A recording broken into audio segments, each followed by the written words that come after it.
I will post the other handouts tonight so that you can do them. I'm probably try to get out of Dodge this afternoon because the board of directors meeting. I don't want to be in the building while the big wigs are here. So, all right. So I will grade your test. I'm going to post it, and then we will get out. Looking at blood work or some types of stuff. Of these, I will tell you, the only two that you will have to know, as they say, by heart. In other words, they don't give you the levels on NCLEX, are the calcium and phosphorus. The rest of them, they will tell you like a high alkaline phosphatase. They give you a level. Okay? There are some lab tests that you will have to know by heart. And those are usually the ones that are on your basic metabolic profile. They're your ABG levels and your white blood cells, hematocrit, hemoglobin. I've got a list. And I will make sure that you know them by the time you get out of here. Okay? So that you will know them on NCLEX. Now, alk phosphatase, bone diseases, bone cancer, Paget's, healing fractures, rheumatoid arthritis, and osteoporosis. Alkaline phosphatase is one of those things that will elevate a lot of times whenever you have patients with metastatic bone disease. Okay, and that's what we usually use it for whenever we're looking at that. Calcium levels, okay? Basically, what happens is that if we have patients with low calciums, remember the majority of our calcium comes from our diet. So it's dietary intake. If you have someone with a low calcium, the body doesn't like that. And so what it does is it leaches calcium from the bones to maintain a normal calcium level in the serum. So what does that do to our bones? It weakens them. So we want someone with a normal or as near normal calcium level as we can get to prevent bone loss and bone destruction. Again, phosphorus levels increase with bone tumors, and phosphate is also increased in healing fractures. Okay? Now, phosphorus is also increased in your patients with renal disease. So if I've got a person with chronic kidney failure with high phosphorus levels, what are they going to be at risk for? Bone fractures. Bone fractures due to low calcium. Okay? Typically, we give drugs that bind that phosphorus and they keep it out. Okay? Rheumatoid fracture. Okay. If I only have 28 surveys, I got them right, some of them right here. Okay, so if you didn't get one or you haven't done it, can you please do that? And if you didn't get one, just not on this one. There should be 3 people that were not here the first day of class. Here.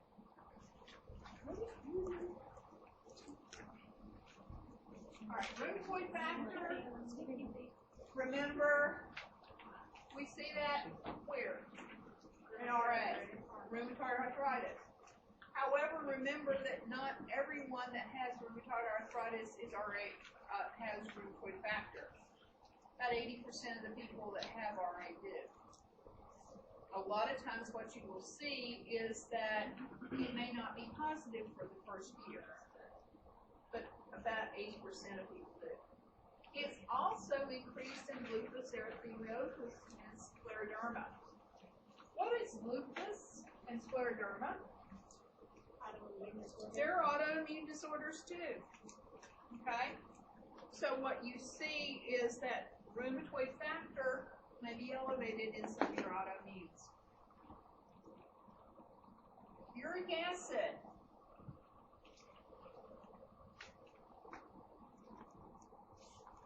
Monitoring and the treatment of gout. Panic level is considered above 8 milligrams per deciliter. Why do we get uric acid? It says 12. That's what I meant. 12 milligrams per deciliter. How is uric acid developed? Breakdown of Nucleic acid. We just had that. What it's was breakdown. A breakdown of protein, but not necessarily in the muscles. Where is it broken down? the fat? Fat. Right? She said, like Tiffany we said People just it. that learned it. have high meat diets, okay? Basically what you would see is that gout is called the disease of the kings because back in medieval times, only the king could afford to eat meat. And they did not eat vegetables at all because that was food for the peasants. Okay? So if you are eating a diet very high in meat, like the Atkins diet, you better be using a lot of water to flush out your kidneys or your uric acid level is going to come up. Okay? Breakdown of protein, and it's usually digestible protein. Now, you can also have high uric acid levels from breakdown of body protein, like with cancer. Okay? Tumor lysis syndrome will also cause that. But typically, it's just because you eat too much red meat and bacon and bologna and chicken and everything known to man. And don't eat anything green or pea-like. Okay? Gout, basically what happens is that you get a buildup of uric acid crystals in your joints, typically the small phalanges. Any of you ever seen gout? Okay, usually you see it in the toes or the fingers, and they get very, very large, very red, and woe be unto you if you hit it by accident, because they're going to come upside your head because it's extremely painful. Because as those crystals form in that joint, it hurts to move. Okay? Uric acid. Human leukocyte antigen, juvenile RA, ankylosing spondylitis, CK, creatine kinase, not creatinine. Creatine kinase or CK, remember it's muscle damage. There's BB, there's MB, and there's another type. I think it's skeletal muscle. There's 3 types of CKs. We used to use it a lot, CK-MB, for cardiac events. And we still do to some degree, but troponin now is much more sensitive. Now, creatine is muscle. Creatinine is kidney. Okay, so there's a difference between the two.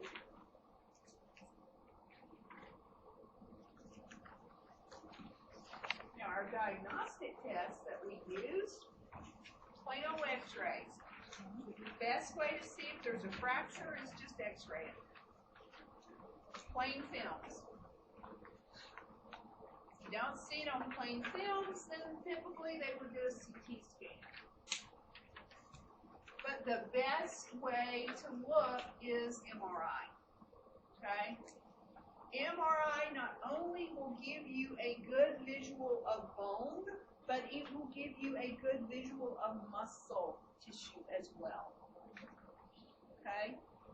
Now, remember, there are some contraindications to MRI. Any of you ever done screening for it? Okay. What were some of the contraindications? Pacemakers or defibrillators. Any metal. Any metal? Okay, now there's a caveat with that. Metal, like hip implants, those are okay after 6 months. It will not give you as good a picture, but after that healing has taken place, they can do an MRI. Okay? But typically they don't do it if it's under 6 months period. Like dental implants, same thing. Basically, if you have the old amalgam fillings, okay, not the golds or the silver looking fillings, you can have an MRI. However, what you will see is it will white out that area. If you've got something like the dental implants and it's fairly new, they may not want to do that until healing occurs because it will wiggle that too. Okay? Isn't that the same thing with cataract surgery? Like you have to wait a certain time, or there's Well, something? cataract surgery Has is a something to do little with- different because the implant on a cataract is plastic. Right. And they, But I thought it had something to do with the flap that they well, thinking wrong. not really. It just depends. Now, if you were MRIing their hips, Right. that'd be okay. Right. But you would not want to MRI their hip. Right. Okay. Other things, of course, any metal fragments, like talk to you about the welders, or if they or a veteran that has shrapnel, or if they have had a gunshot wound that the bullet was not removed, because it'll move that sucker around. Basically, I'll tell you, the fillings on your teeth will get warm. Okay, any metal implants may also warm up too with that MRI. But absolute contraindications are that pacemaker or that defibrillator. And I'm going to tell you guys, that goes for the waiting room as well, because that magnetic field extends beyond that room. And people with pacemakers should not be in that waiting room because it can alter the rate on their pacemaker. It can cause that defibrillator to fire because it does extend beyond. Any of you ever been in the Hamrick Theater at Northeast? And you hear that boom, boom, boom, boom, boom. That's the MRI machine. Okay, if you've ever been in one, it sounds like someone taking a monkey wrench and hitting a 55-gallon drum, and you're inside that machine. Okay, so it's loud. A lot of people are claustrophobic. The bore of that machine is about 40 inches. It really doesn't, even though they don't like to do morbidly obese patients or heavier patients on the MRI, it's not the weight that's the problem, it's can you stuff yourself into that tube. We used to have a lot of problems with our football players at Duke not fitting into the machine. That's because of their wide shoulders. And then what we would have to do was this, if we were looking at knees, to get them in, and then they could bring them on. But one of the things you've got to be very, very careful about is past medical history and doing that screening.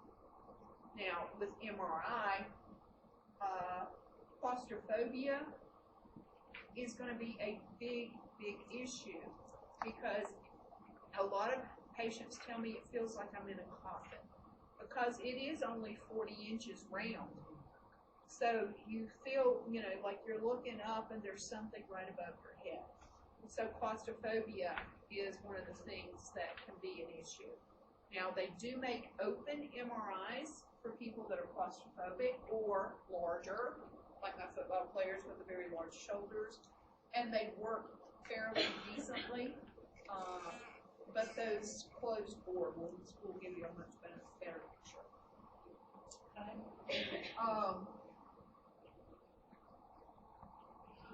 Bone scans, basically what they do with that is give you a radioactive isotope, then they wait 30 minutes to an hour and then scan you, because what they're looking for are areas of high metabolic rate or high uptake, or what we call hot spots. Because what you will see is that bone scans are often used for people that were looking for infection or bone metastases on. And what you will find is that those areas that glow with a lot of uptake either are areas of infections or areas of tumors. Okay? DEXA, or bone density, I'm going to hold off on because we're going to talk a lot about that when we talk about osteoporosis. Now, with your patients that are getting arthroscopy, basically that's the camera in the knee or the shoulder or whatever to look to see what kind of damage is there. Arthrocentesis is this plus correction. EMG, okay, versus EEG or EKG. There's a difference. EMG, basically what they do is they take needles, little electrodes, and put them in the muscles. And then they look at conduction time. They're looking at nerve conduction time. And you will see that with our patients with MS, is they will have a lowered nerve conduction time, because it takes that transmission of that impulse much, much longer to get there because of that demyelination. Somatosensory evoked potentials, nobody ever says that, it's SSEPs. Somatosensory evoked potentials basically look at nerve to the brain, from the brain to the muscles, okay? So what we're looking at is looking at if you have damage in the brain or to the muscle movement. It will measure that electrical impulse, okay? Whereas this one is muscle to head, this one is head to muscle. Evoked potentials are something that you see sometimes with some diagnostic workups. We do them a lot with our patients with spinal surgery, because one of the things you don't want to do is to really worry about messing someone up during the surgery. If we're starting to see slowing of that conduction, we know we're in an area that's very, very sensitive, and you may want the surgeon may back off a little bit. Okay? All right.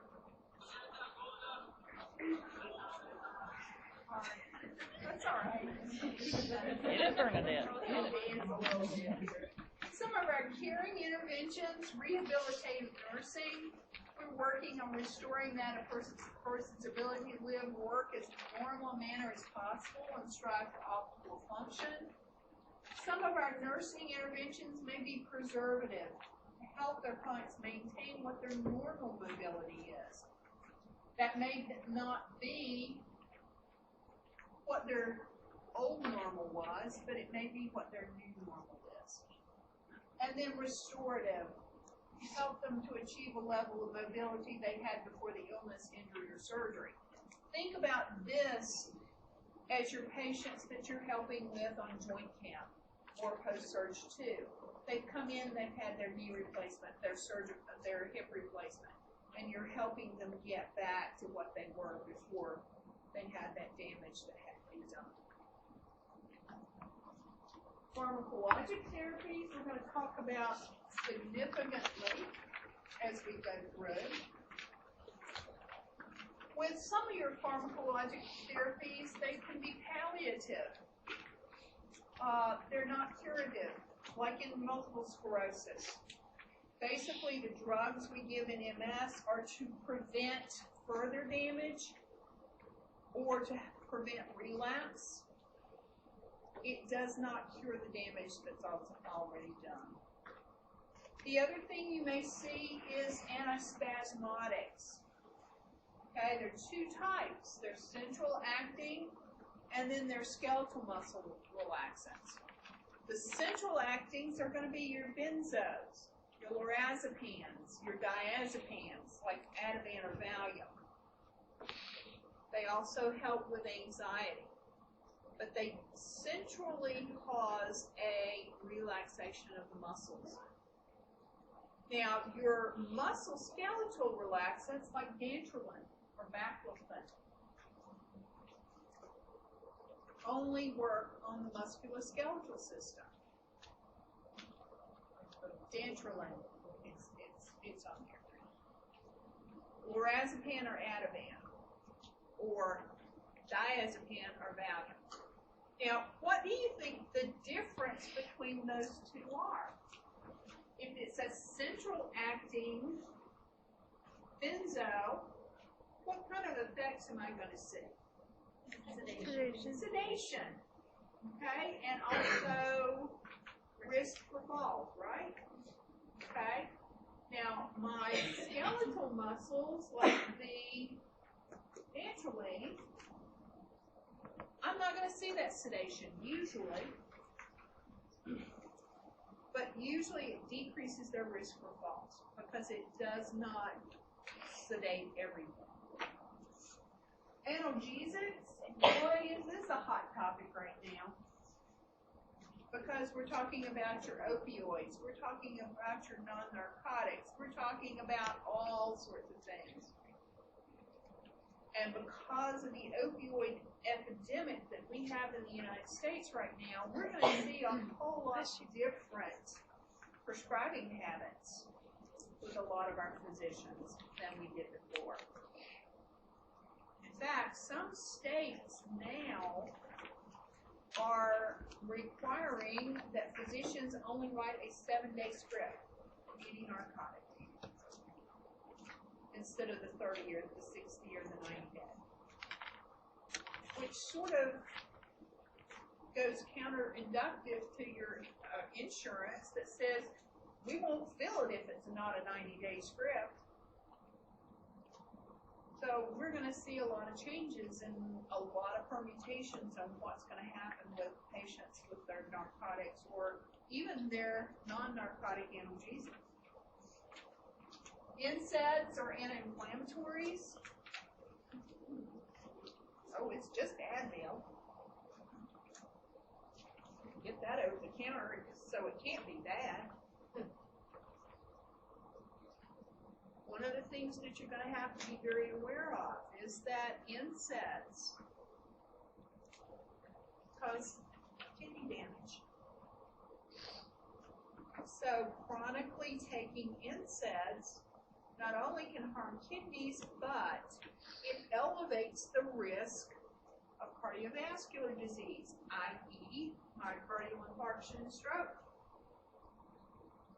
So it's not recommended that people that have cardiovascular risk factors take NSAIDs for long periods of time. That's right over the counter. That's where people get into trouble. Same thing with Tylenol. Tylenol you think is the most innocuous drug in the world, but it is the #1 cause of liver transplant in the United States. Tylenol overdose. Because think about it. If I'm giving someone an analgesic like Vicodin or Percocet, it's got Tylenol in it, right? Okay? Well, if it doesn't last the whole 4 hours, what do? Take Tylenol. Well, basically, you have to be very careful about your maximum daily doses of Tylenol. friend whose son was taking Tylenol sinus for a sinus infection. And unfortunately, he would take them more often than recommended, and then he popped Tylenol in between. He killed his liver. 32-year-old, 2 kids. Had to have a transplant. First transplant did okay for about a year, and then he rejected. Got a second one. That one didn't take. He was lucky and got a third, but unfortunately died of massive hemorrhage.